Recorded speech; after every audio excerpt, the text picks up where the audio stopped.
chacun.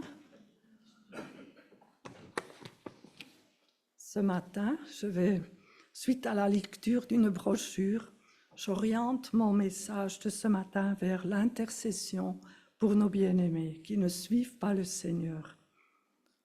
Je sais que nous sommes nombreux à avoir dans nos familles des proches pour qui nous prions afin qu'elles se tournent vers Jésus-Christ pour être sauvées. Mais personnellement, je me suis heurtée à la question du libre arbitre, c'est-à-dire que chaque personne est libre de choisir si elle veut suivre Jésus-Christ. Et est-ce que des fois nous habituons un peu à que c'est comme ça, ils ne sont pas chrétiens. Mais bien sûr, nous prions, mais sans vraie assurance et avec une certaine crainte que la prière ne puisse pas être exaucée. Alors, comment prier pour eux? Dans Genèse chapitre 11 et les suivants, l'histoire de la famille d'Abraham nous est relatée. Quand Abraham a quitté Charan avec sa femme, Lot, son neveu, est parti avec eux. Abraham était certainement très attaché à Lot du fait qu'Abraham n'avait pas d'enfant. Au fil du temps, Abraham et Lot sont devenus propriétaires de beaucoup de bétail. Abraham et les bergers respectifs se disputaient les pâturages.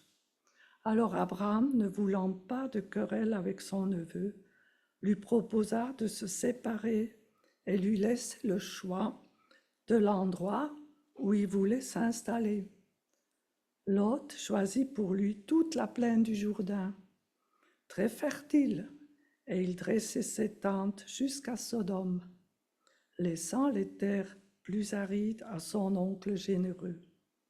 C'est ainsi qu'ils se sont séparés l'un de l'autre.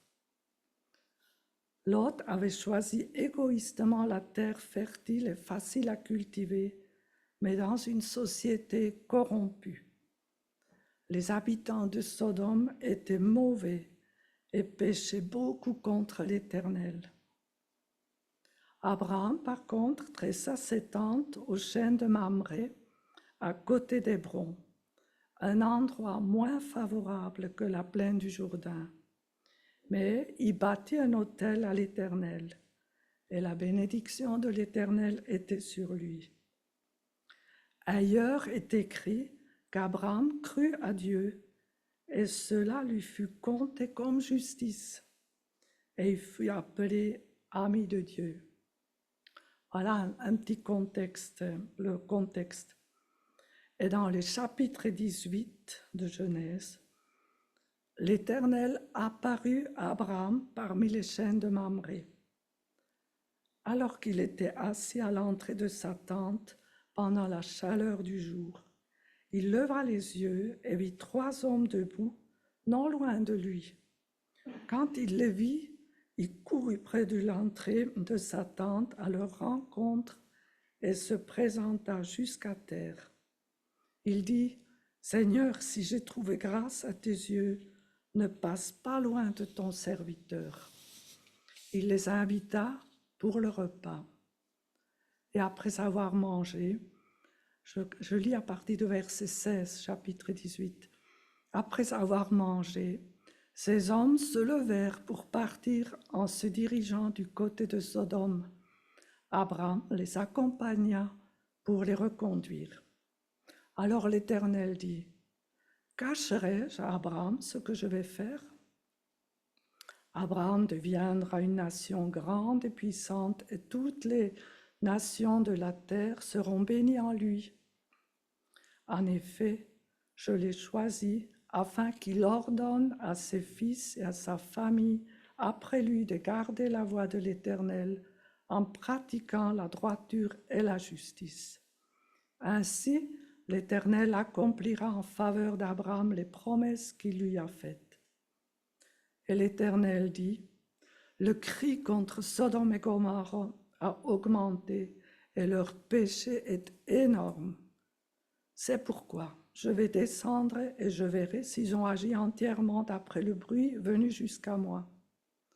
Si ce n'est pas le cas, je le saurai. » Les hommes s'éloignèrent et allèrent vers Sodome. Mais Abraham se tint encore devant l'Éternel. Abraham s'approchait et dit, « Supprimeras-tu vraiment le juste avec le méchant? Peut-être il y a 50 justes dans la ville.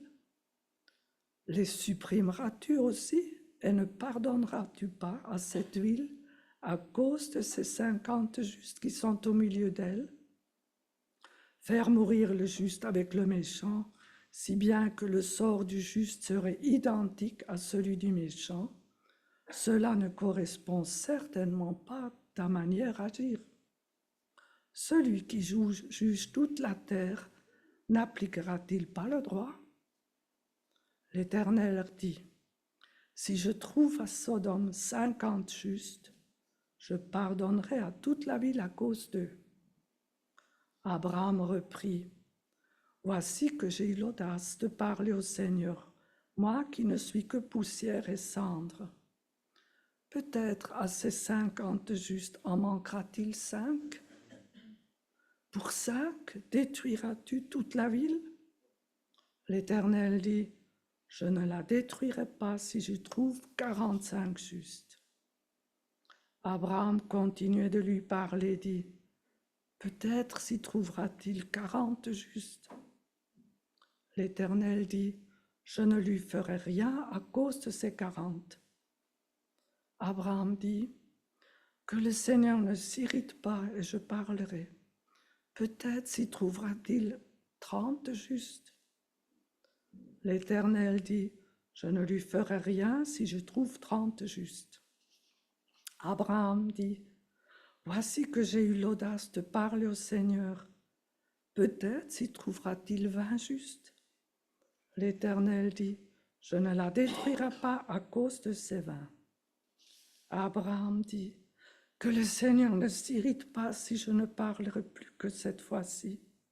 Peut-être s'y trouvera-t-il 10 justes. » L'Éternel dit, « Je ne la détruirai pas à cause de ces 10 justes. » L'Éternel s'en alla et eut fini de parler à Abraham, et Abraham retourna chez lui. Jusqu'à là la lecture. Lot avait construit sa vie à Sodome, où il a été respecté et avait de l'influence dans la ville, mais dans une société corrompue. Il vivait dans les compromis. Cependant, son influence spirituelle était quasiment nulle. Si vous lisez la suite, vous verrez combien la société avait influencé toute sa famille. Lot n'avait pas la relation avec l'Éternel comme son oncle. Ce n'est pas Lot qui était averti de la destruction de Sodome, mais Abraham. C'est à cause du plaidoyer insistant d'Abraham, que Lot fut épargné. Abraham ne souciait pas tant de la ville, mais de son neveu qu'il aimait tant. On sent l'angoisse dans l'intercession d'Abraham que Lot pourrait être détruit avec Sodome.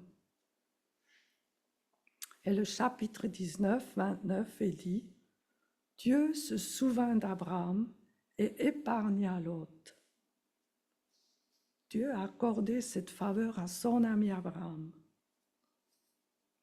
Certes, Lot a tout perdu lors de la destruction de Sodome par le feu. C'était la conséquence de ses choix ultérieurs. Mais Dieu l'a fait sortir par le moyen des anges qui ont dû le tirer hors de la ville avant qu'elle soit détruite. Et c'est ainsi que Lot est resté en vie. L'exemple d'Abraham nous montre ce que l'intercession. Dieu aime les intercesseurs. Il s'approche de Dieu en faveur de ceux pour qui l'Esprit leur met un fardeau et il présente leurs besoins des autres en réclamant la faveur de Dieu à cause du sacrifice complètement suffisant de Christ. nous avons la responsabilité et le droit de nous présenter devant Dieu et d'intercéder pour leur salut, pour le salut des bien-aimés de notre maison, alors qu'ils ne sont pas innocents. Et dans 2 Corinthiens 4 est écrit, « Si notre évangile est encore voilé, il est voilé pour ceux qui périssent, pour les incrédules, dont le Dieu de ce siècle a aveuglé l'intelligence, afin qu'ils ne voient pas briller la splendeur de l'évangile de la gloire de Christ, qui est l'image de Dieu. Le Dieu de ce monde, qui est le diable, a aveuglé leurs pensées. » Qu'est-ce que cela veut dire? De par la naissance, nous sommes soumis au diable. Il ne demande pas la permission d'influencer nos pensées, de voiler notre intelligence et nous mettre des œillères pour ne pas voir briller la splendeur de l'Évangile. L'apôtre Paul a écrit que notre combat n'est pas contre la chair et le sang, mais contre les dominateurs des ténèbres d'ici-bas. La bataille pour nos bien-aimés a lieu dans le domaine spirituel.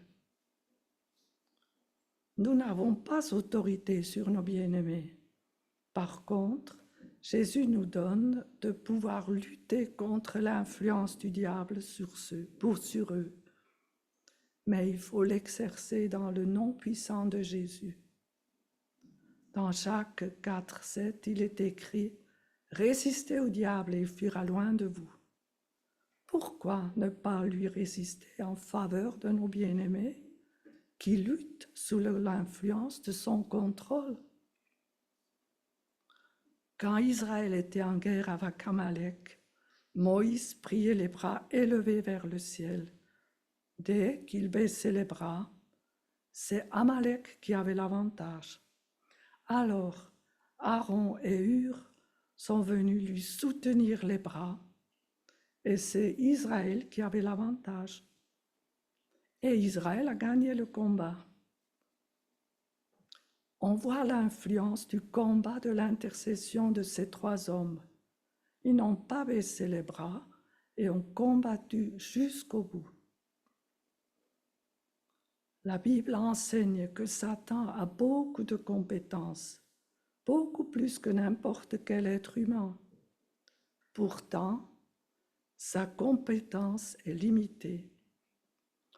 Par contre, le Saint-Esprit est illimité. Il est tout-puissant. Paul dit à Timothée, « Car ce n'est pas un esprit de timidité que Dieu nous a donné, mais un esprit de force, d'amour et de sagesse. » Refusons la timidité et revêtons-nous d'audace. Est-ce que notre bien-aimé est dominé par l'incrédulité envers Christ? Il peut aussi être dominé par des dépendances, mensonges, vols ou encore l'immoralité sexuelle, etc. La liste n'est pas exhaustive. Dans le combat spirituel, nous pouvons nous opposer au nom de Jésus à l'esprit d'incrédulité ou d'autres domaines qui tiennent les bien-aimés captifs et ainsi lutter contre l'influence de Satan sur lui. Le royaume de Dieu est beaucoup plus puissant que le domaine de Satan et nous pouvons faire valoir la victoire de Jésus qu'il a remportée à la croix quand il a dépouillé les principautés. Et cela permet d'ouvrir leur cœur à l'influence du Saint-Esprit qui convainc de péché, de justice et de jugement. La prière fervente du juste a une grande efficacité. Il est vrai que parfois la réponse est rapide pour les uns, mais pour d'autres, il faut attendre et la situation peut même s'empirer. Cela pourrait nous décourager, mais il faut continuer à nous tenir sur la brèche pour nos bien-aimés. Ne nous laissons pas ébranler par l'état actuel de mort spirituelle. Je pense un peu à ce tremblement de terre qu'il y a eu en Birmanie. Ben là, les sauveteurs, ils sont là sans relâche pour essayer de trouver des vivants. Ils ne disent pas, ben, il y a eu un tremblement de terre, oui, ils sont là-dessous, c'est bon, et on laisse tomber. Ils sont là, ils s'acharnent pour essayer de trouver un survivant. N'abandonnons pas notre assurance qui comporte une grande récompense. Comme j'ai déjà dit, nous n'avons pas autorité sur nos bien-aimés pour les obliger à suivre le Seigneur. Mais nous pouvons continuer à lutter, à combattre dans la prière, à croire et à nous attendre à l'immense bonté de Dieu envers eux, car c'est la volonté de Dieu que tous soient sauvés.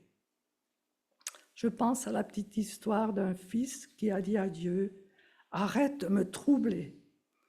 Et Dieu qui répond, « J'arrêterai quand ta mère arrêtera de prier pour toi. » Quel privilège que Dieu veuille nous impliquer dans son œuvre en tant qu'acteurs, comme nous l'avons vu avec Abraham et Moïse, au lieu de spectateurs impuissants ou même résignés. Aussi, n'oublions pas de remercier le Seigneur qui fera tout pour que nos bien-aimés se tournent vers lui et de lui donner toute la gloire. Mais veillons dans notre élan à ne pas nous emparer de Dieu en lui ordonnant ce qu'il doit faire. Il reste souverain. Mais tant qu'il y a de l'espoir, levons-nous pour être des intercesseurs qui se tiennent sur la brèche sans relâche pour nos proches et tous ceux que nous avons à cœur. Amen.